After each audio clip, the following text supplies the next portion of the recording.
오늘 말씀을 함께 나누도록 하겠습니다. 시편 57편 1절부터 11절까지의 말씀을 우리 한 목소리로 합독해서 말씀을 읽겠습니다. 시편 57편 1절로 11절까지 말씀, 우리 한 목소리로 같이 읽겠습니다. 시작. 하나님이여 내게 은혜를 베푸소서, 내게 은혜를 베푸소서.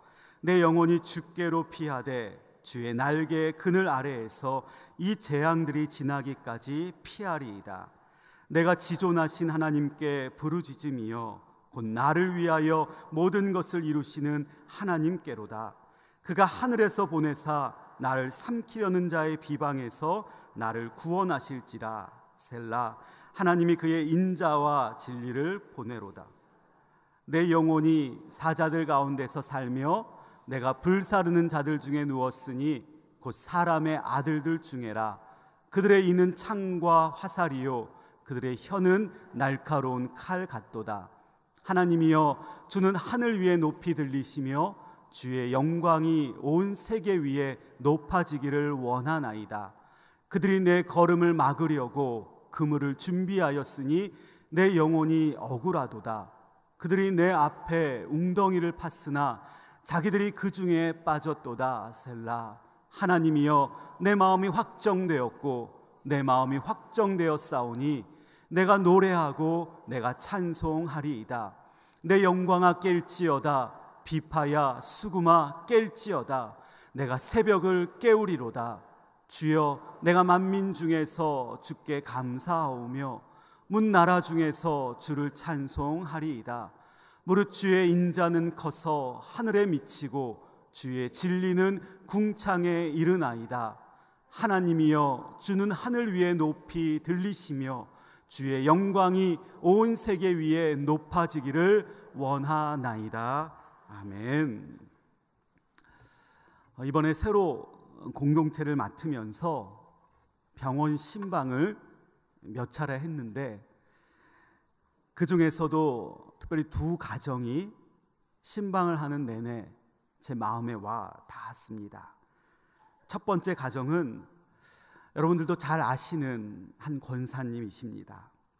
우리 교회가 광야 생활을 할 때에 기도의 자리에서 늘 열심히 기도하셨고 또 여기까지 오는 동안 참으로 애쓰시고 수고하셨던 권사님이신데 몸이 좋지 않아 검진을 해보니 몸 안에서 암세포가 발견이 되었던 것입니다. 그래서 수술을 받으시게 되셨는데 수술을 앞두고 병원에 찾아가 뵈었습니다. 처음 그 소식을 들을 때부터 병원에 가는 내내 사실 제 마음은 좀 불편했습니다. 아니 솔직히 하나님께 불편했습니다. 하나님 이러실 수 있으십니까? 그렇게 기도했는데 그렇게 교회를 위하여 수고하고 애쓰셨는데 이제는 교회도 좀 회복되고 남은 인생 즐겁게 행복한 인생을 보내셔야 할 텐데 하나님 어떻게 그러실 수 있으십니까?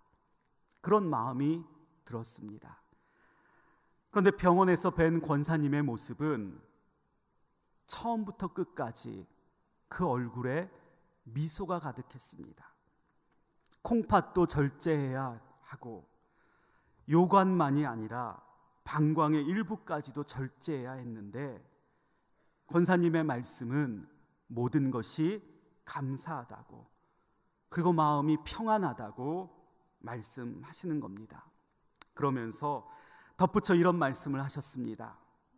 목사님, 어쩌면은 막다른 골목처럼 보이지만 끝까지 돌아서지 않고 걸어가 그 모퉁이를 돌아서면 또 다른 새로운 길이 펼쳐지는 것 같아요. 그렇게 나로 하여금 새로운 인생을 살게 하시니 또 하나님께 감사하죠. 저는 그 권사님의 고백을 들으면서 이 고백이 이론적으로 문자적으로 나온 고백이 아니구나 라는 것을 직감할 수 있었습니다. 70평생 믿음의 길을 걸어오신 그 권사님의 삶에서 나오는 믿음의 고백이 아닐까. 길을 가다 보면 막다른 골목과도 같은 길을 만나게 될 때가 있다는 거죠. 그러나 그 막다른 골목과도 같은 길을 포기하지 않고 끝까지 걸어가다 보면, 그래서 그 모퉁이를 돌아서게 되면 또다시 펼쳐지는 새로운 길, 그 길을 주실 하나님의 은혜를 사모하는 것, 그것이 바로 우리의 믿음의 사람의 모습이 아닐까 생각이 되었습니다. 우리 사랑하는 성도님들, 우리 인생은 생각하지 못했던 일들이 매일같이 일어납니다.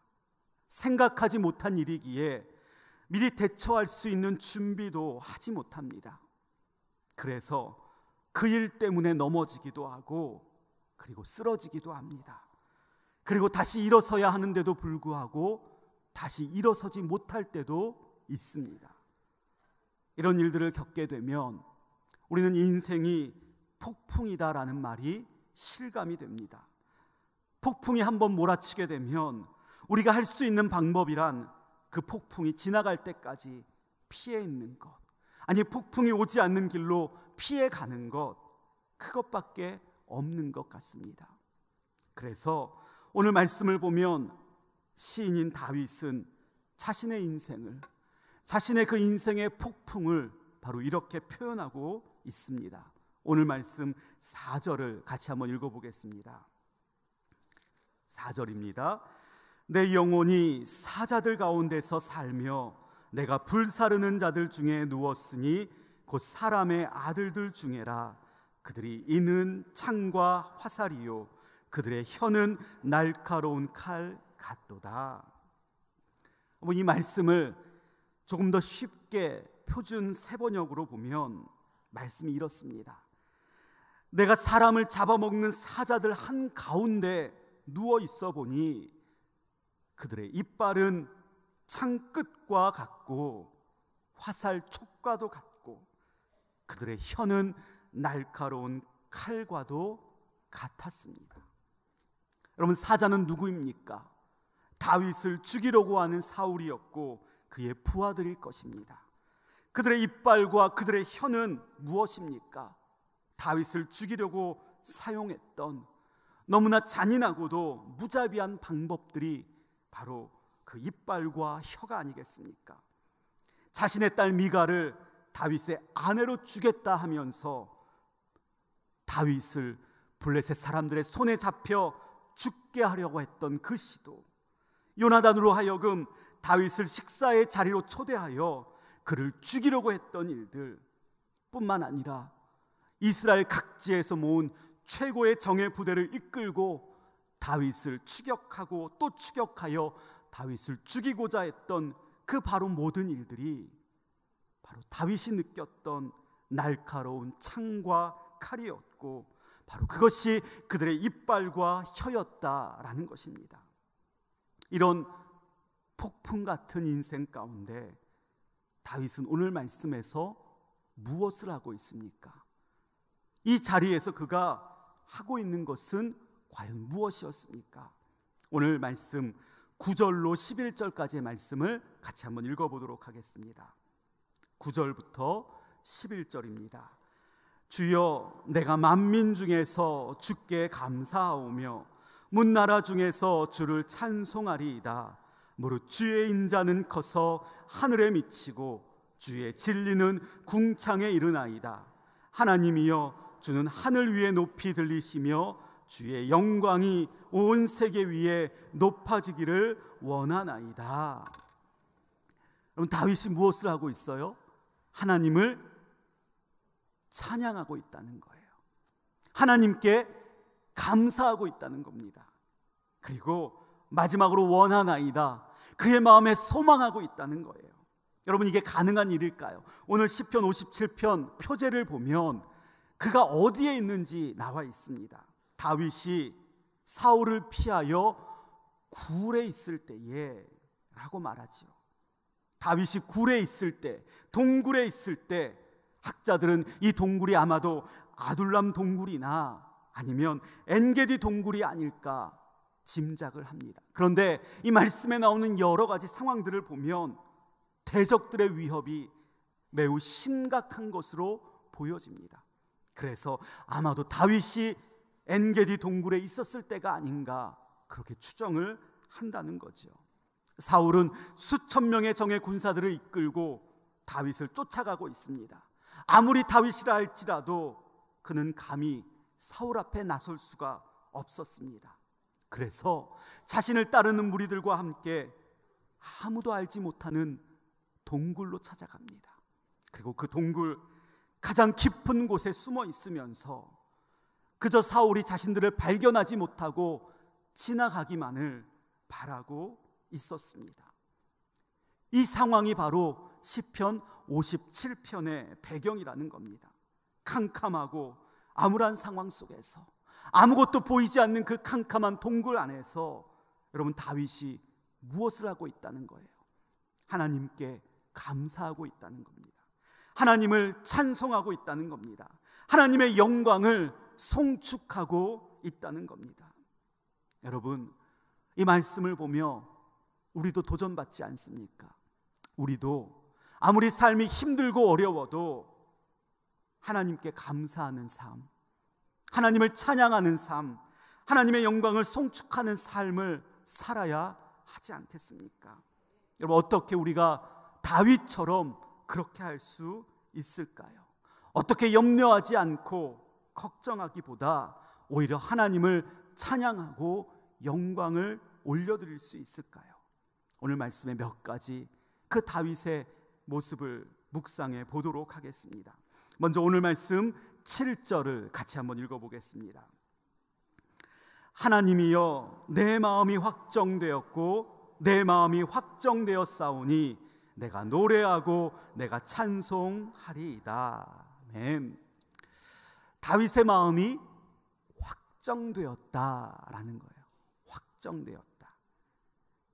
근데 어디에 확정되었냐라는 말이 빠져 있는데 그 말은 바로 하나님께, 다시 말하면 여호와의 능력에 확정되었다라는 말이에요.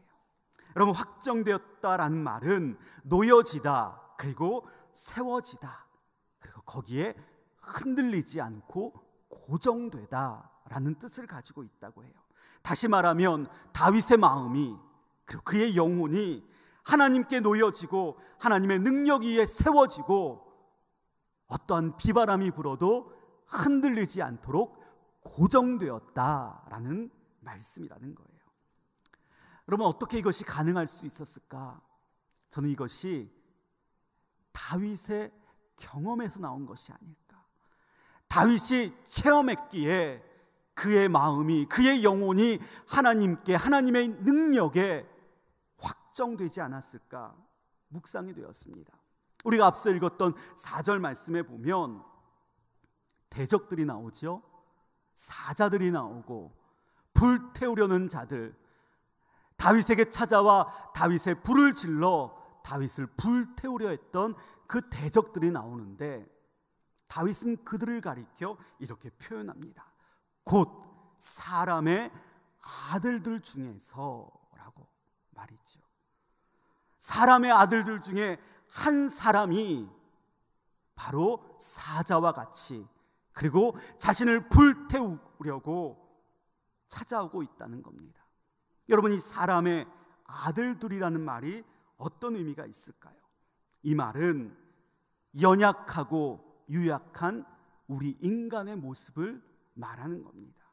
아무리 그들이 사자처럼 잔인할지라도, 아무리 그들이 맹렬한 불길처럼 다윗의 뒤를 쫓아올지라도 하나님이 치시면, 하나님이 건드리시면, 하나님이 개입하시면 부서질 수밖에 없는 연약하고 보잘것없는 인간에 불과하다라는 라는 사실을 다윗은 깨달았다는 거죠.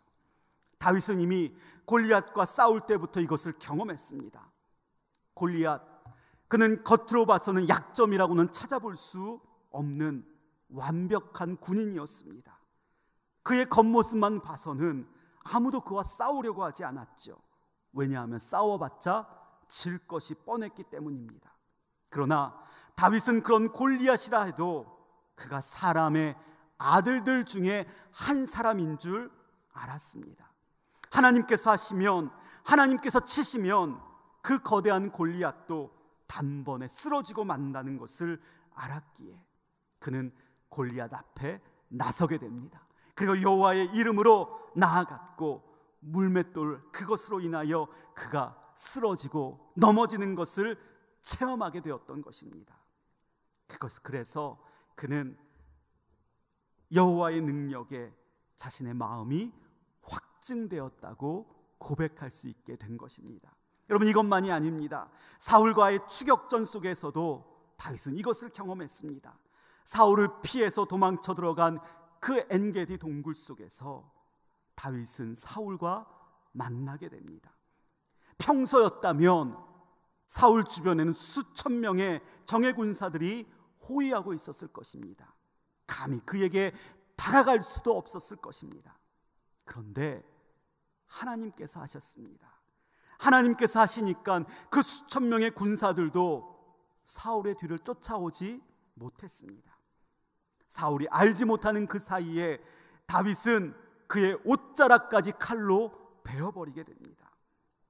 이것이 바로 다윗이 체험했던, 다윗이 경험했던 하나님의 능력이었고, 그 능력을 체험하였기에 다윗은 내 마음이 확정되었다고, 내 마음이 확정되었다고, 내 영혼이 하나님의 능력 위에 세워졌다고 고백할 수 있었다라는 것입니다. 저는 새 달을 맞이하며 능력의 하나님 그분께 저와 여러분들의 마음이 세워지게 되기를 원합니다.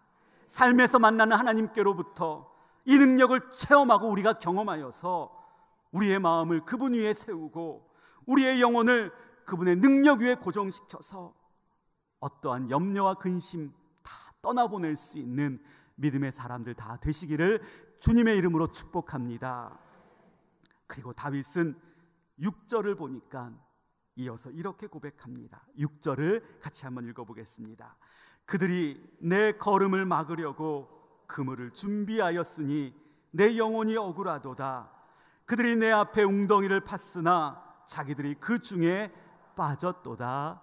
셀라. 이 다윗이 정말 이 놀라운 은혜를, 이 놀라운 경험과 체험을 하기 위해서 믿고 있었던 것이 바로 6절에 나와 있습니다. 그것은 대적들이 다윗의 걸음을 막으려고 그물을 준비하여 그 발걸음을 얽어매려고 했다는 거죠. 대적들이 다윗이 가는 그 길에 웅덩이를 파서 다윗을 빠뜨리려고 했다는 겁니다. 근데 어떻게 되었다는 거예요? 말씀을 보니까 그 그물에 걸려 넘어진 것이 다윗이 아니었다는 거죠. 그 웅덩이에 빠진 것이 다윗이 아니었다는 겁니다. 오히려 대적들이 그 그물에 걸려 넘어졌고, 그리고 대적들이 그 웅덩이에 빠지게 되었다는 말씀이라는 거죠. 여러분, 우리의 마음이 확정되기 위해서 바로 이것을 믿어야 한다는 거예요. 그것은 우리 하나님은 내 발걸음을 지켜주셔서 그물을 피하게 하시는 분이라는 사실입니다. 내 하나님은 웅덩이에서도 내 발걸음을 지켜주셔서 빠지지 않도록 지켜주시는 분이라는 사실이라는 거죠. 여러분, 믿으십니까? 그래요. 오히려 나를 걸려 넘어뜨리려 했던 자들, 그리고 나를 빠뜨리려고 했던 자들이 걸려 넘어지고 빠지게 된다라는 것입니다. 실제로 다윗을 해하려 했던 사울은 자신이 가지고 있던 모든 증오와 음모, 그리고 모든 죄악들, 그 모든 것들이 자신의 머리 위에 내려지게 됩니다. 그는 비참한 최후를 맞이하게 되죠. 여러분, 하나님의 사람은 하나님께서 지켜주십니다. 그래서 다윗은 이렇게 고백합니다. 3절을 보니까 하늘에서 그의 인자와 진리를 보내주신다. 이 믿음이 있었기에 다윗은 그의 마음이 확정되었다고 하나님께 고백할 수 있었다는 겁니다. 사랑하는 성도님들, 저와 여러분들 살아가는 동안 그물을 피하게 하셔서 넘어지지 않게 하시는 분이 우리 하나님이신 줄 믿게 되시기를 바랍니다. 빠질 수밖에 없는 깊은 웅덩이에도 빠지지 않도록 막아주시고, 혹시나 우리가 빠질지라도 즉시 건져주시는 분이 우리 하나님이신 줄 믿게 되시기를 바랍니다. 이 믿음을 가지고 내 마음을 확정하기 위해 우리가 날마다 해야 하는 것이 있어요. 그것이 바로 오늘 말씀 2절에 보면 이렇게 나와 있습니다. 우리 2절을 같이 한번 읽어보겠습니다. 내가 지존하신 하나님께 부르짖으며 곧 나를 위하여 모든 것을 이루시는 하나님께로다. 이 말씀을 정리해보면 이렇습니다. 건져주시고 그리고 지켜주실 그 하나님을 믿음으로 고백하며 하나님의 능하신 능력 위에 마음을 확정했던 그 다윗은 동굴 안에서도, 그 캄캄한 곳에서도 하나님께 나아가 한 행동이 있었다는 거예요. 그것이 바로 오늘 말씀의 부르짖음이었다는 겁니다. 외치다, 소리치다, 큰 소리로 도움을 요청하다. 다윗은 캄캄한 동굴 속에서도 한 줄기 빛도 찾아볼 수 없는 그 암울한 곳에서도 하나님께 소리내어 간절히 기도했다는 겁니다. 근데 이 기도는 하나님이 어떤 분이신지를 분명히 알고 하는 기도였어요. 말씀해 보니까 다윗이 알고 있었던 하나님의 모습이 두 가지로 나옵니다. 첫 번째로 지존하신 하나님, 지극히 높으신 하나님, 가장 위대하신 하나님, 온 우주를 지배하고 다스리시며 자신의 인생까지도 주장하시는 하나님, 그분께 다윗은 기도하고 있다는 거죠. 두 번째로 보면 모든 것을 이루시는 하나님, 마치 고대 근동의 왕들을 보는 것처럼 무소불위, 못하는 일이 없이 다 할 수 있다는 뜻이죠. 그런데 여기서의 이루신다라는 말에는 단지 모든 것을 할 수 있다는 뜻만이 아니라 끝내다, 완성하다, 완결짓다라는 의미가 있다는 거예요. 다시 말하면 모든 것을 완벽하게 이루시는 그 능력의 하나님께 다윗은 기도하고 있었다는 겁니다. 여기서 중요한 것이 하나 있어요. 하나님께서 이 모든 것을 이루시는 이유가 있으시다는 거죠. 오늘 말씀해 보니까 나를 위하여, 이 모든 것을 완벽하게 끝내시고 이루신다는 거예요. 다윗은 하나님은 자기를 위하여 일하시는 분으로 알고 있었습니다. 다윗은 하나님은 자기의 편으로 인식하고 있었다는 거예요. 그래서 그 하나님이 계시기에 모진 인생의 풍랑 속에서도 넘어지지 않고 쓰러지지 않았다는 거예요. 그래서 다윗은 이렇게 기도합니다. 1절을 보니까 하나님이여 내게 은혜를 베푸소서, 내게 은혜를 베푸소서. 여러분, 우리 인생에 재앙이 있고 폭풍이 있는 것을 어쩔 수는 없습니다. 그러나 다윗은 인생의 풍랑이 일고 폭풍이 몰려올 때에 어떻게 해야 하는지를 너무나 분명히 알고 있었어요. 그것은 나를 위하여, 그리고 모든 것을 끝내실 수 있는 그 지존하신 하나님의 날개, 그 그늘 아래로 나아가 피하는 것, 그리고 그 하나님께 부르짖어 기도하는 것, 그것을 알고 있었기에 다윗은 그 캄캄한 동굴 속에서도 주의 인자는 커서 하늘에 미치고 주의 진리는 궁창에 이른다고, 아무것도 보이지 않는 동굴 속에서도 주는 하늘 위에 높이 들리시며 주의 영광이 온 세계 위에 높아질 것이라고 하나님께 영광을 돌렸던 것입니다. 두 번째로 병원 신방했던 가정 역시 갑작스럽게 찾아온 큰 어려움이 있었습니다. 이제 4살밖에 되지 않은 한결이와 이제 6살이 된 윤술이, 그 두 명의 자녀가 이름도 낯선 크라베 병이라는 희귀병에 걸린 것이었습니다. 이 아이들이 영화부에서 유치부에서 예배를 잘 드리던 아이들이었는데, 여러분, 이 크라베 병은 뇌의 기능과 운동 기능이 퇴행적으로 악화되어 발병하게 되면 마침내 사망에 이르게 되는 치료법이 없는 무서운 병이라 알려져 있습니다. 지난 화요일에 이 4살밖에 안 된 한결이가 아빠의 조혈모 세포를 이식받았습니다. 저는 역시나 이 가정을 신방할 때에 하나님께 불편한 마음을 가지고 그 병원을 찾아갔어요. 하나님, 이렇게 어린데, 이렇게 귀엽고 잘 노는 아이들인데요, 그런데 이런 무서운 병을 주셨나요? 치료약도 없는 무서운 병인데요. 그런데 그런 마음으로 찾아가 병원에서 만난 한결이 아빠와 엄마는 오히려 저의 얼굴보다도 더 밝았습니다. 이 이식 수술을 받느라 6주간이나 무균실에 입원해 있으면서 그 치료비만 4,500만 원이 들어간다고 해요. 가정 형편도 여의치 않아서 여러 기관에 도움을 요청한 상태라고 합니다. 그리고 한결이의 치료가 끝나고 나면 누나인 윤수리도 똑같은 치료를 받아야 한다는 거예요. 그때에는 이 한결이를 봐줄 사람이 없어 아빠는 직장에 휴직을 해야 되는 어려운 상황이었습니다. 그런데도 그런 상황 속에서도 이 한결이와 윤수리의 엄마 아빠는 밝은 얼굴로 하나님의 도우심을 구하고 있었다는 거예요. 결혼하고 믿음 생활 잠시 쉬고 있다가 한결이와 윤수리 때문에 믿음이 더욱 깊어진 이 성도님 내외는 자녀의 아픈 그 병 때문에 좌절하거나 낙심하거나 누군가를 원망하지 않고 오히려 하나님의 능력에 그들의 마음을 고정하고 세워가고 있음을 볼 수 있었습니다. 여러분, 인생의 폭풍 속에서 거센 비바람을 맞으면서도 믿음의 사람으로 하나님께 감사하고 하나님을 찬양하며 주의 영광을 높이는 그 인생이 앞서 말씀드렸던 우리 권사님의 인생이고, 그리고 한결이와 윤수리의 엄마 아빠가 살아가려고 몸부림치는 그 인생의 모습이 아닐까 싶습니다. 그리고 저와 여러분들도 그 모습 그대로 어떠한 폭풍 속에서도 하늘 위에 높이 들리시는 주의 영광을 찬양하며 살아야 하지 않겠습니까?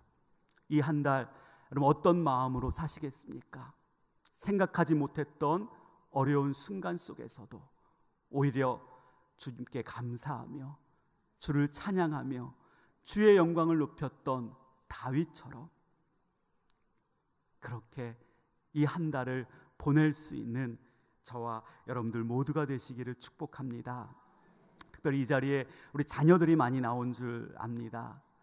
내일이면 또 개학을 하게 되고 새 학년, 새 학기, 또 새로운 친구들과 또 새로운 선생님들도 만나게 됩니다.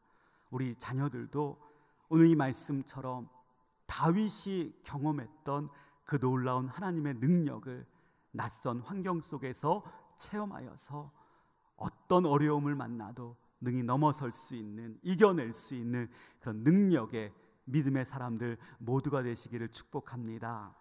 우리 이 시간에 다윗의 그 고백이 담긴 찬양을 함께 부르고 이 시간 함께 기도의 자리로 나아가길 원합니다.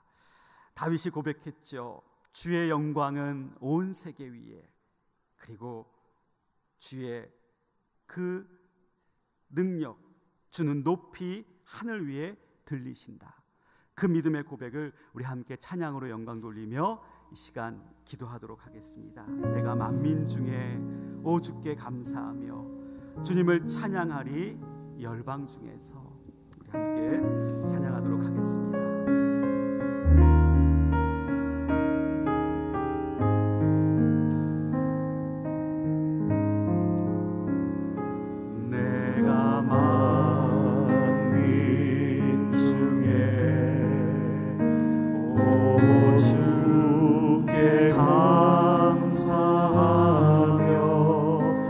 주님을 찬양